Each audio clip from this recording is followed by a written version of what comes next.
এই হলো deadline communications private limited. আপনারা দেখছেন এক্সপ্রেস নিউজ, খবর নেয়, খবর দেয়।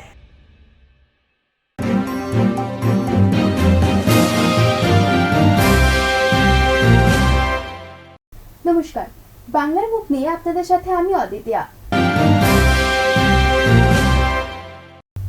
আমফান এ পর্যন্ত 72 জনের প্রাণ কেড়েছে এ রাজ্যে।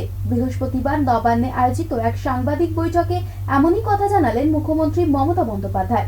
বিভিন্ন জেলা থেকে পাওয়া তথ্যের ভিত্তিতে মুখ্যমন্ত্রী বলেন, বহু জায়গায় বাড়ির ওপর গাছ ভেঙে পড়ায় অনেকেই বাড়ির দেওয়ালে চাপা পড়ে, আবার অনেকে বাড়ির বাইরে বেরোনোর পর টিনের চালে গলা কেটে মারা গিয়েছেন। প্রতিটি মৃত্যুই অত্যন্ত দুর্ভাগ্যজনক বলে মন্তব্য করেন মুখ্যমন্ত্রী। তিনি বলেন, ঝড়ের ভয়াবহতা এতটাই ছিল যে নবান্নের ঘরগুলো পর্যন্ত থরথর করে কাঁপছিল। কিছুক্ষণের মধ্যেই ঝনঝন করে জানালার কাঁচগুলো সব ভেঙে পড়ল। পুরো বিল্ডিংটাই ভয়াবহভাবে দুলছিল। মুখ্যমন্ত্রী বলেন, যারা আমফানের প্রভাবে মারা গিয়েছেন তাদের পরিবারের হাতে 2 লক্ষ টাকা করে ক্ষতিপূরণ দেওয়া হবে। তিনি এ ব্যাপারে সংশ্লিষ্ট জেলা শাসকদের দ্রুত ব্যবস্থা গ্রহণেরও নির্দেশ দেন। সেটা যে হাওড়া পুলিশ কমিশনারের একটা ডেটের কথা বলা হয়েছে, কিন্তু তোমার তো আমাকে লিখতে হবে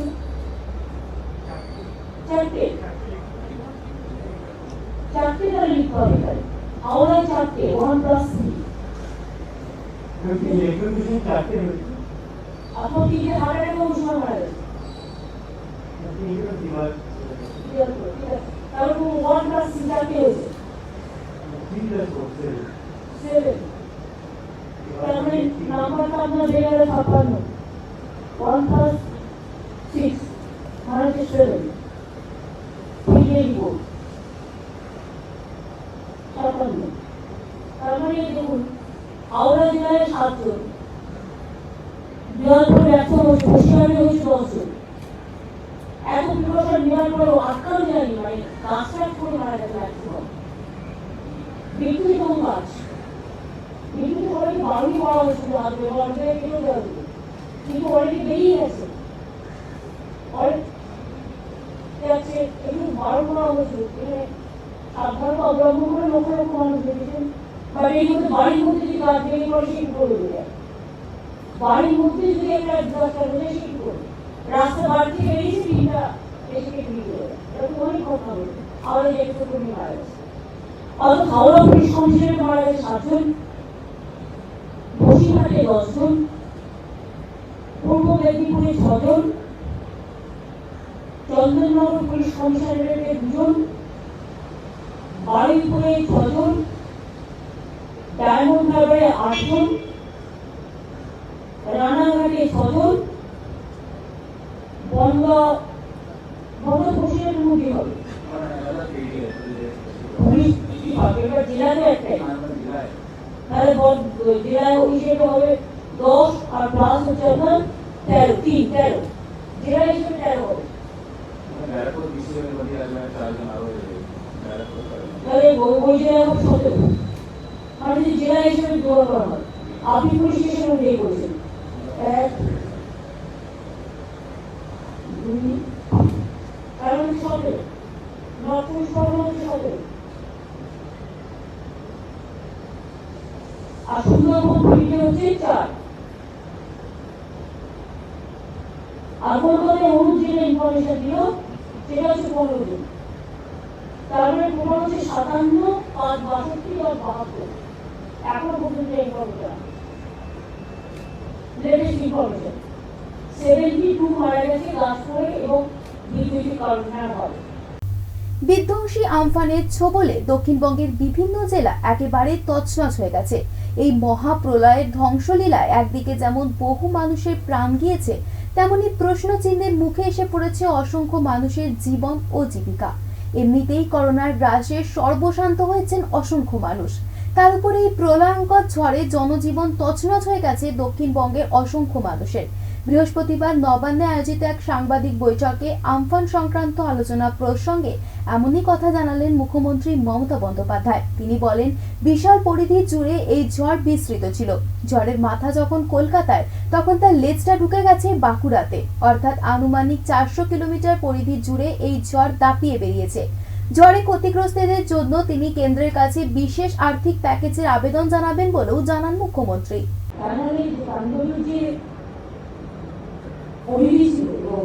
যে ঝড়টা এসেছিল সেটা প্রায় 400 মানে 14 কিলোমিটার বেগে করে নিয়ে এসেছিল।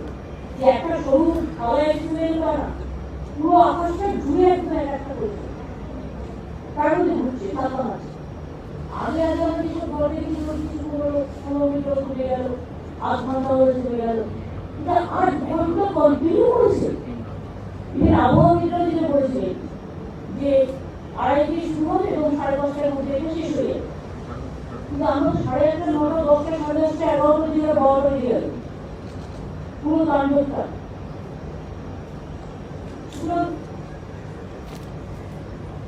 হয়তো লক্ষাধিক মানুষকে বাঁচাতে পেরেছে, কারণ আবহাওয়া বিজ্ঞানী যেটা বলেছিলেন বা পরিবেশবিদরা বা যারা এসব নিয়ে কাজ করে, যে জায়গাগুলোতে অ্যাটাক করার কথা ছিল দেখা গেল যখন অ্যাটাকটা হলো আরো বেশি পরিধি অ্যাটাকটা হলো, ব্যাপকতা খুব বেশি। হয়তো আমরা জানতাম সুন্দরবনের কয়েকটা জায়গা, গোসাবার, নামখানা, সন্দেশখালী, 24 পরগনা, বা কিছুটা বসিরহাট, কিছুটা হাসনাবাদ, বা কিছুটা পাথর প্রতিমা, কিছুটা গঙ্গাসাগর বা এমনি হবে, কিন্তু সেটা নয়, টোটাল এরিয়াটা জুড়ে গেছে। তারপরে জয়নগর বাদ যায়নি, ফুলতলি বাদ যায়নি, ট্যাঙ্গো বাদ যায়নি, এমনকি সোনারপুর বাদ যায়নি, বারুইপুর বাদ যায়নি, ভাঙর বাদ যায়নি, কোনোটা না। ফুলতলি, জয়নগর থেকে শুরু করে ডায়মন্ডহারবার, কাকদ্বীপ, নামখানা থেকে শুরু করে একেবারে পাথর, সাগর, ওইদিকে ক্যানিং ইস্ট ওয়েস্ট, বাসন্তী, গোসাবার, সন্দেশখালী, হাসনাবাদ, হাবড়া, অশোকনগর, বসিরহাট, টোটাল একটা ছিল তাণ্ডব হয়েছে। তারপর ওদিকে নদীয়াতে হয়েছে অনেকটা, বেলগুড়া হয়েছে পার্টি, অলরেডি হয়েছে। সাধ্যমতো আমরা চেষ্টা করছি, কিন্তু বাড়ির মধ্যে লাভ করে গিয়ে যদি মারা যায়, বা বাড়ির মধ্যে বিদ্যুতের কোপ করে গিয়ে যদি মারা যায়, বা জলের মধ্যে সে বেরিয়েছে, বিদ্যুতের জলের কানেকশন হয়েছে, না বেরোলে ভালো। কাল রাত্রে হাওড়া মিশন ছিল, বাইক নিয়ে বেরিয়েছে এবং দুটো ভাই বাচ্চা ছিলেন, ওই বাইক নিয়ে বেরিয়েছে। ওই সময় বেরোনো উচিত না, যেটা আমরা বারবার করে বলছিলাম, যাদের জীবনকে একটা ক্ষতি হয়েছে, যারা যারা মারা গেছেন তাদের পরিবারকে 2 লাখ টাকা করে, যেটা আমাদের রাস্তা থেকে 2.5 লাখ টাকা করে আমরা দিই, বুঝলেন? এইটা একটা দিয়ে দিতে হবে। মিলিটারি যারা মিনিস্টাররা দিয়ে দেবে, দুই হচ্ছে আমাদের এবার কাজটা হচ্ছে, কাল কিন্তু একটা জিনিস বলতে আমাদের কোনো অফিসার কিন্তু ইচ্ছে করবে এভাবে কোথাও থেকে যাওয়ার সময় দেখি প্রত্যেকটা পুলিশ, ট্রাফিক পুলিশ এবং পুলিশ অফিসাররা রাস্তায় দাঁড়িয়ে আছে, ওই ঝড়ের মধ্যে, ওই জলের মধ্যে, কাণ্ডের মধ্যে কেউ কিন্তু চলে যায়। ইভেন কালকে কিভাবে নবান্নটা আমরা দেখছিলাম পুরো দিয়েছি, ভূমিকম্প হলে যেমন সতর্ক কাঁপে, আমরা তো সেকেন্ড ফ্লোরে কাজ করেছি, সেকেন্ড ফ্লোর দেখেছিলাম ডিজাস্টার ওয়ার রুমে, আমি আবার 14 ফ্লোরে উঠেছিলাম আমার বাসায় দেওয়ার জন্য। কিছুক্ষণ পর্যন্ত যখন কাঁপছে হাইব্রিড তখন তখন ভেঙে পড়ে যাবে আমার অবস্থা, সে ভালো করে বোমাইয়ের আওয়াজ, আমি নিজে ঘরে ঢুকতে পারলাম না। তার মধ্যে যেটা জানতে কোনো কাজগুলো ভেঙে কাজগুলো ভেঙে পড়ি একটা সাথে। ভয়াবহতা যদি আমি বলছি, একটা পাত্র কাজই হয়েছে। আজকে বিশ্বের খাদ্য হয়ে যাবে, নর্থ বেঙ্গল বিশেষ করে আমাদের নজর রাখতে হবে। নর্থ বেঙ্গলে যারা ডিএমরা আছে, আছে, নজর রাখতে পারবে। আর যেগুলো ডিজাস্টার অলরেডি হয়ে গেছে, সেখানে আমাদের restoration work, relief work, this of priority. Home minister আমাকে ফোন করেছিলেন এবং আমিও বলেছি এরকম ভয়াবহ ডিজাস্টার আমি দেখিনি। এবার পুর নিগমের স্বাস্থ্যকর্মীদের হাতে পিপিই কিট সহ অন্যান্য সরঞ্জাম তুলে দিল আসানসোল পুর নিগম কর্তৃপক্ষ। আসানসোল পুর নিগমের 106টি ওয়ার্ডে প্রতিটি স্বাস্থ্যকর্মীর হাতে personal protective kit, hand sanitiser, gloves ছাড়াও থার্মাল গান তুলে দেওয়া হয় পুর নিগমের পক্ষ থেকে। এই স্বাস্থ্যকর্মীরা তাদের সংশ্লিষ্ট ওয়ার্ডে প্রতিটি বাড়িতে গিয়ে কারোর জ্বর বা অন্য কোনো উপসর্গ রয়েছে কিনা তার খোঁজ খবর নেবেন। এছাড়াও মহকুমা জুড়ে শুরু হয়েছে ডেঙ্গু বিরোধী প্রচারাভিযান। স্বাস্থ্যকর্মীরা প্রতিটি বাড়িতে গিয়ে ডেঙ্গু নিয়েও সচেতনতা চালাবেন বলে জানান পুর নিগমের মেয়র বিধায়ক জিতেন্দ্র তিওয়ারি। 106টা ওয়ার্ড আছে, প্রত্যেক ওয়ার্ডে যারা হেলথ ওয়ার্কার আছেন তাদেরকে হেলথের কাজ ঠিকভাবে করার জন্য যা যা দরকার, পিপি কিট, মাস্ক, স্যানিটাইজার, তার সঙ্গে সঙ্গে থার্মাল যে থার্মোমিটার সবটাই দেওয়া হয়েছে। এরপর তারা আরও বেটার ওয়েতে কাজ করতে পারবেন, মানুষের পাশে থাকতে পারবেন। হেলথ ডিপার্টমেন্ট তার সঙ্গে যারা যারা যুক্ত আছেন সবাই কিন্তু আপ্রাণ চেষ্টা করছেন যাতে আমরা মানুষের পাশে থাকতে পারি। নিজের জীবনে ঝুঁকি নিয়েও তারা চেষ্টা করছে, কিন্তু যারা এই কাজের সঙ্গে যুক্ত আছেন তারা যেন সুস্থ থাকেন, তাদের যেন কোনো হেলথ হ্যাজার্ড না হয়, সেটার জন্য মাননীয় মুখ্যমন্ত্রী সবসময় সচেষ্ট আছেন। এবং আমাদের মিউনিসিপ্যাল কমিশনার তিনি সরকারের সঙ্গে যোগাযোগ করেছিলেন এবং সরকার তাদের জন্য বেশ কিছু জিনিস পাঠিয়েছে, যে জিনিসগুলো এই যে বাড়ি বাড়ি যে সার্ভে হচ্ছে বা বাড়ি বাড়ি গিয়ে তাদেরকে চেক করা হচ্ছে, এটাতে যদি এই জিনিসগুলো সঙ্গে থাকে তাহলে আরও বেটার পরিষেবা আপনারা দিতে পারবেন। এখন আমরা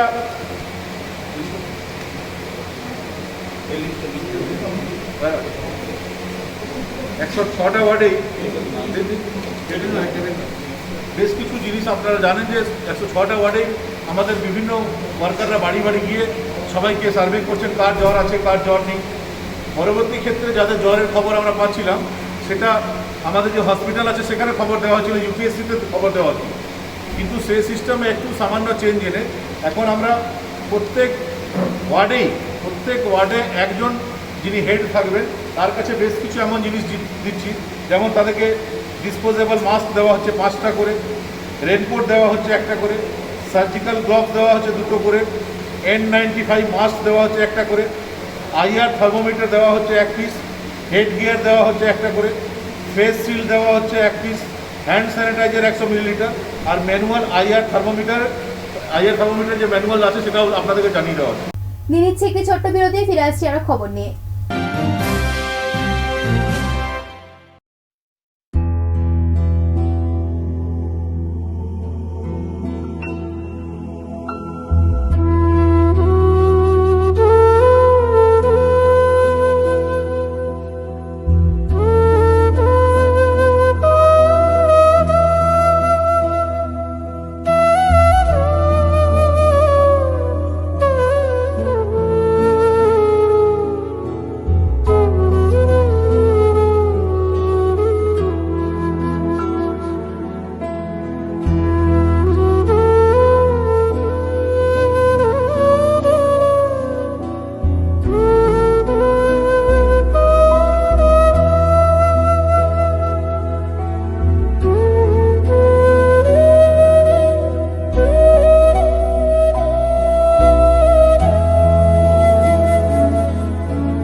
বিরতির পর করোনা যুদ্ধে যারা প্রথম সারিতে দাঁড়িয়ে অক্লান্ত পরিশ্রম করে মানব সেবায় ব্রতী হয়েছেন তারা হলেন ডাক্তার, নার্স, স্বাস্থ্যকর্মী ও পুলিশ প্রশাসন।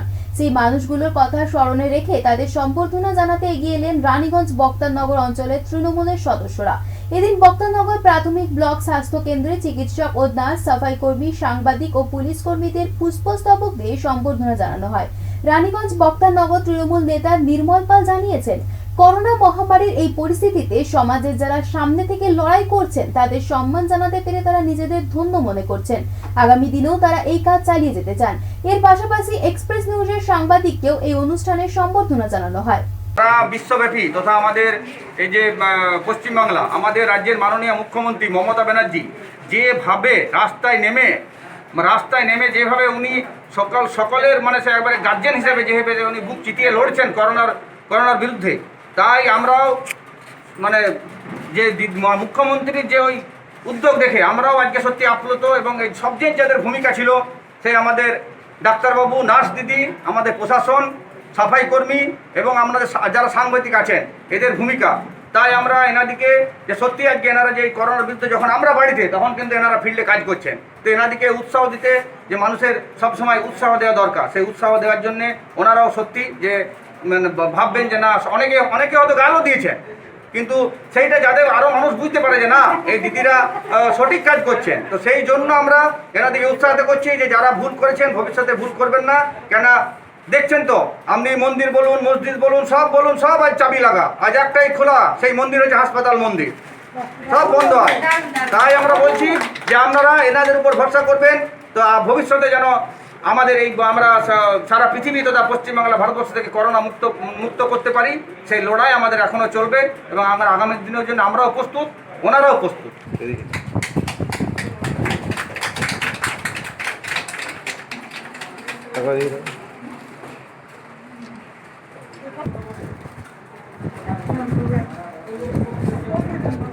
পবিত্র রমজান মাসে রোজা পালনকারী দুই বরিষ্ঠ নাগরিকের কাছে আশীর্বাদ গ্রহণ করলেন আসানসোল নগর নিগমের মেয়র জিতেন্দ্র তেওয়ারি। শহরের রেলপার এলাকার বাসিন্দা ওই দুই ব্যক্তির বাড়িতে গিয়ে তাদের হাতে ফল, মিষ্টি সহ নানা রকম উপহার সামগ্রী তুলে দেন জিতেন্দ্র বাবু। পরে সাংবাদিকদের মেয়র বলেন, রমজান সকলের কাছে অত্যন্ত পবিত্র মাস। এই মাসে যারা রোজা রাখেন তারা প্রত্যেকেই অত্যন্ত পুণ্যবান হন। এমনই দুই বরিষ্ঠ মানুষের কাছে আশীর্বাদ চাইতে এসেছিলাম। তারা দুজনেই আশীর্বাদ করেছেন। তাদের আশীর্বাদ পেয়ে কাজের আরো বেশি প্রেরণা পেলাম। আশা করি এরপর আরো বেশি মানুষের সেবা করার শক্তি পাবো। এদিকে যে দুই ব্যক্তির বাড়িতে জিতেন্দ্র বাবু সপার্ষদ গিয়েছিলেন, তাদের পরিবার ছাড়াও সমগ্র এলাকার বাসিন্দারা এই ঘটনায় অত্যন্ত আনন্দিত হন। জিতেন্দ্র বাবুর সঙ্গে এদিন সফর সঙ্গী হিসেবে ছিলেন বড় চেয়ারম্যান গোলাম সরওয়ার ও পুরপিতা ওয়াসিমুল হক সহ অন্যান্যরা। और आप जानते हैं कि रमज़ान के महीने में जब सारे लोग रोज़ा रखते हैं, कि रोज़ा की जो पाकीज़गी होती है, इसमें यदि आपको किसी का रोज़ेदार का आशीर्वाद मिल जाए तो ये आपके लिए बड़ी बात होती है। और वही हमारे दो सीनियर सिटीजन समाज के, उनसे रोज़े के महीने में उनसे उनका आशीर्वाद लेने के लिए हम लोग आए थे, और उन्होंने अपना आशीर्वाद दिया है कि हाँ, आप लोग ठीक से काम कीजिए, हम लोग का आशीर्वाद आपके साथ है। और इस रमज़ान के महीने में उनका आशीर्वाद हम लोग को और ताकत देगा, और मेहनत के साथ काम करने का जज्बा हम लोग के अंदर बनतेगा, और बेहतर ढंग से हम आवाम का काम कर पाएंगे। जैसा कि उन्होंने बताया है कि अपने आशीर्वाद के रूप में उन्होंने बताया भी कि आप लोग को ऊपर वाला इतनी ताकत है कि और ज़्यादा आप गरीबों की सेवा कर सकें। हम लोग उनसे मिलने के लिए आए थे, लेकिन उन्होंने हमको ऐसी ताकत देने की की प्रार्थना की कि हमको गरीबों का और सेवा करने का ताकत बढ़े। ये बड़ी बात होती है। मुझे उम्मीद है कि अभी तक हम लोग इस उत्साह के साथ काम कर रहे हैं। आज के बाद रमज़ान महीने में दो जो हमारे सीनियर हैं, उनका आशीर्वाद मिलने के बाद और बेहतर ढंग से हम लोग काम कर पाएंगे। इसी के लिए आ जाए। বাংলার মুখ এখন এই পর্যন্তই। নমস্কার।